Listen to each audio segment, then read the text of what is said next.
कक्षा 12 में जो दूसरा पार्ट है भौतिक विज्ञान में गाउस के प्रमेय, उसमें जो पहला डेरिवेशन है वो वैद्युत फ्लक्स है। तो उसकी परिभाषा क्या है? वैद्युत क्षेत्र में स्थित किसी पृष्ठ से अभिलंबत गुजरने वाली वैद्युत बल रेखाओं की संख्या को उस पृष्ठ से बद्ध वैद्युत फ्लक्स कहते हैं। इसे फाई से व्यक्त करते हैं, इसलिए आप चित्र बना सकते हैं बुक से देख के। ये वीडियो देखने के पहले, कोई भी डेरिवेशन देखने के पहले आप हमेशा देखते रहे। हमने जो कीवर्ड्स अपलोड किए हैं अपने चैनल पे, हर डेरिवेशन के पहले उससे संबंधित कीवर्ड्स अपलोड किए हैं, तो वो आप देखते रहें। कीवर्ड्स देखने के बाद तब आप मेन डेरिवेशन का वीडियो देखें। चलिए आइए इसको शुरू करते हैं। पृष्ठ क्षेत्रफल अवयव से गुजरने वाला वैद्युत फ्लक्स। तो क्षेत्रफल अवयव मतलब अल्पांश की बात हो रही है। अल्पांश के लिए हम क्या करेंगे? अवकलन करेंगे। वैद्युत फ्लक्स को किससे प्रदर्शित करते हैं? फाई से प्रदर्शित करते हैं, तो उसका अवकलन कर देंगे। परिभाषा में क्या है कि वैद्युत बल रेखाओं की संख्या किसी क्षेत्रफल से अवलंबित गुजरने वाली वैद्युत बल रेखाओं की संख्या। अब क्या करना है कि जो संख्या है और जो क्षेत्रफल है उसको गुणा कर देना है, तो वैद्युत फ्लक्स प्राप्त हो जाएगा। संख्या ई, क्षेत्रफल डीए। अब कक्षा 11 में पढ़ चुके हैं, तीव्रता और क्षेत्रफल को गुणा करके वैद्युत फ्लक्स प्राप्त होता है।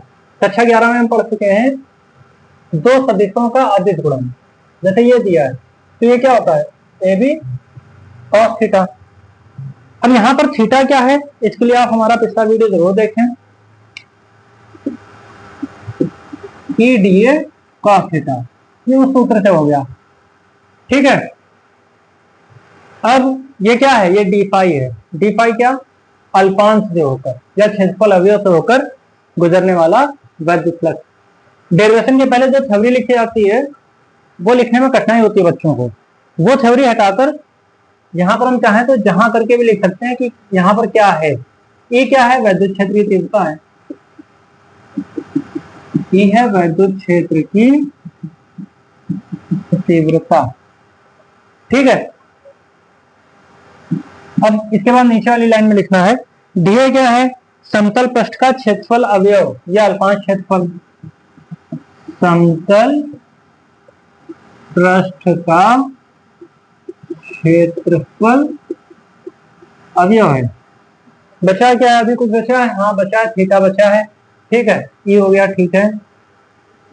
थीटा क्या है? थीटा है वैद्युत क्षेत्र और क्षेत्रफल सदिश के बीच बना हुआ कोण। वैद्युत क्षेत्र व समतल पर,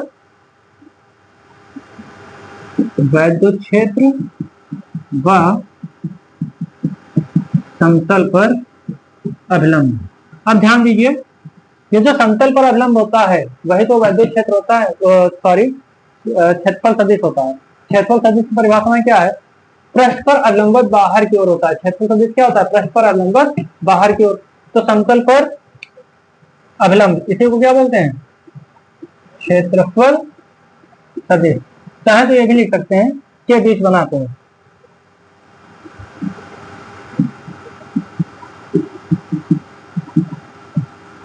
अब आप इतना नोट कर सकते हैं। अब इसके बाद तीन स्थितियां हैं। तीनों स्थितियां ज्यादातर तो डेरिवेशन यहीं तक रखा जाता है, कई जगहों पर डेरिवेशन बस यहीं तक समाप्त कर देते हैं, लेकिन यहां से समाप्त नहीं करना है। भले ही वो कम मार्क्स में पूछा जाए, लेकिन आप बात हमेशा पूरी लिखें, एग्जामिनर पर अच्छा प्रभाव पड़ता है। क्योंकि अगर कोई बड़ा क्वेश्चन कभी कम मार्क्स में दे दिया तो छोटा क्वेश्चन फिर ज्यादा मार्क्स में दे देते हैं, तो उससे लेवल बराबर रहता है। तो आधा अधूरा कभी मत छोड़ें। इसके बाद अगर ये डेरिवेशन पूछा गया है, 1 नंबर में पूछा गया तब तो उतना लिखें, अगर 1 से ज्यादा पूछा गया तो स्थितियां जरूर दिखा दें। स्थिति 1 में क्या है? वैद्युत क्षेत्र ई की दिशा अगर क्षेत्रफल सदिश की दिशा में हो। ये मान लेते हैं कि ये कोई वैद्युत क्षेत्र है और ये क्या है? ये कोई पृष्ठ है, वैद्युत क्षेत्र में स्थित है, ठीक है। ये वैद्युत क्षेत्र है और ये पृष्ठ है। पृष्ठ की दिशा इस तरीके से है, पृष्ठ की दिशा ऐसे है, ठीक है।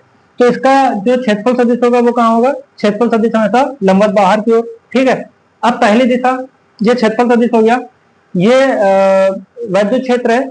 अगर वैद्युत क्षेत्र की दिशा इस तरीके से है, मतलब पीछे से आगे की ओर, पृष्ठ के पीछे से आगे की ओर है, तो देखिए दोनों एक ही दिशा में कोई कोण नहीं बन रहा, कोई भी कोण नहीं बन रहा है, मतलब थीटा 0 डिग्री हो जाएगा, ठीक है।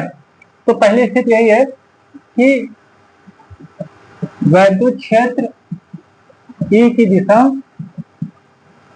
क्षेत्रफल सदिश की दिशा में हो, तब क्या होगा? क्षेत्रफल सदिश की दिशा में हो तो थीटा बराबर 0 डिग्री हो गया। कैसे? ये क्षेत्रफल सदिश हो गया और अगर वैद्युत क्षेत्र भी इसी दिशा में जा रहा है तो कोई कोण नहीं बना। तो क्या था? सूत्र भी आया था D phi equal to E D A cos theta, ये आ चुका है। ठीक है, तो कॉस 0 रख देंगे, थीटा की वैल्यू 0 रख देंगे, ई डी ए कॉस 0। अब हमें पता है कि कॉस 0 कितना होता है? 1 होता है। तो गुणे या बटे में या भाग में 1 तो लिखते नहीं है तो 1 हटा देंगे, cos 0 की जगह 1 कर दिया तो डी फाई इक्वल टू कितना आ गया? ई डी ए। ये तो पहली स्थिति हो गई। दूसरी स्थिति में क्या कह रहे हैं?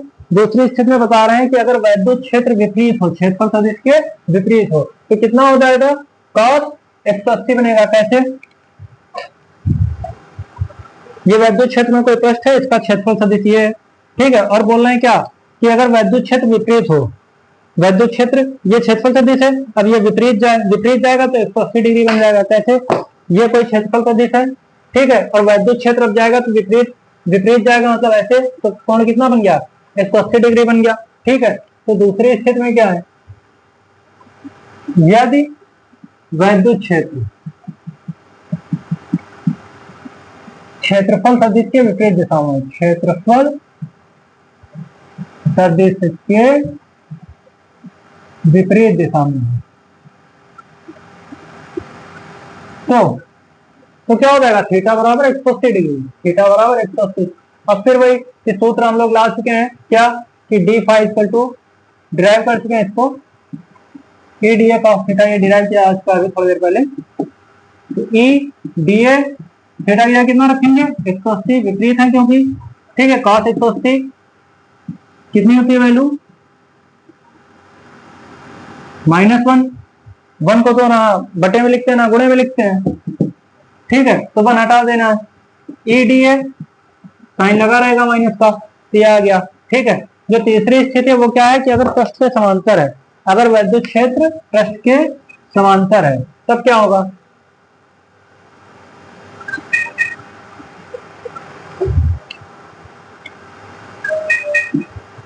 तीसरी स्थिति, यदि वैद्युत क्षेत्र पृष्ठ के समांतर है, तो अर्थात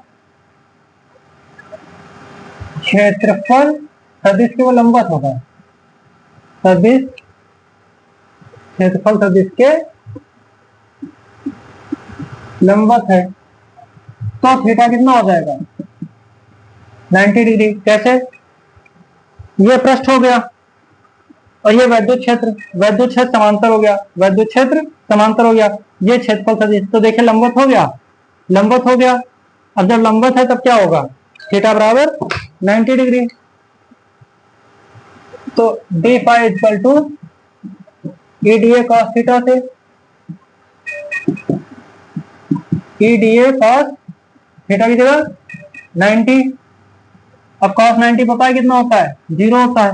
0 से किसी चीज को गुणा करेंगे कितना हो जाएगा? 0 ही आ जाएगा। ठीक है, अभी ये डेरिवेशन थोड़ा सा बाकी है, इसका सेकंड पार्ट हम आगे अपलोड करेंगे, तब आप देखिए।